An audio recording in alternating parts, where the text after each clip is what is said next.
tentang hubungan antara negara dan perekonomian. Dalam negara yang berdasarkan integralistik, yang berdasar persatuan, maka dalam lapangan ekonomi akan memakai sistem sosialisme negara, stat sosialisme.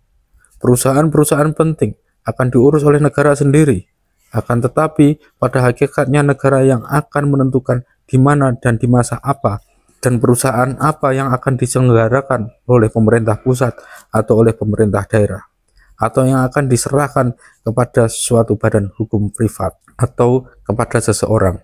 Itu semua tergantung daripada kepentingan negara, kepentingan rakyat seluruhnya. Dalam negara Indonesia baru, dengan sendirinya menurut keadaan sekarang, perusahaan-perusahaan seperti lalu lintas, elektrisitas, perusahaan atas rimba harus diurus oleh negara sendiri. Begitupun tentang hal tanah.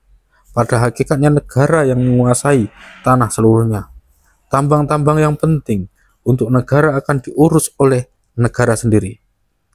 Melihat sifat masyarakat Indonesia sebagai masyarakat pertanian, maka dengan sendirinya tanah pertanian menjadi lapangan hidup dari kaum tani, dan negara harus menjaga supaya tanah pertanian itu tetap dipegang oleh kaum tani.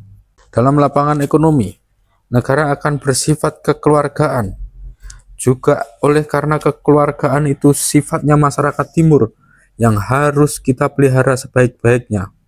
Sistem tolong-menolong, sistem kooperasi hendaknya dipakai sebagai salah satu dasar ekonomi negara Indonesia. Dasar totaliter dari negara kebangsaan yang bersatu itu mempunyai akibat-akibat pula dalam lapangan-lapangan lain. Akan tetapi akan kepanjangan jikalau saya membicarakan soal-soal lapangan lain itu.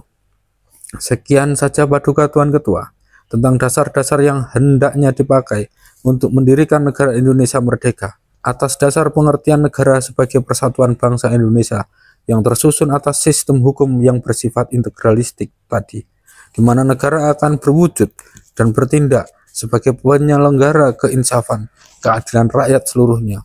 Maka kita akan dapat melaksanakan negara Indonesia yang bersatu dan adil, seperti sudah termuat dalam Pancadharma pasal 2, yang berbunyi, kita mendirikan negara Indonesia yang makmur, bersatu, berdaulat, adil.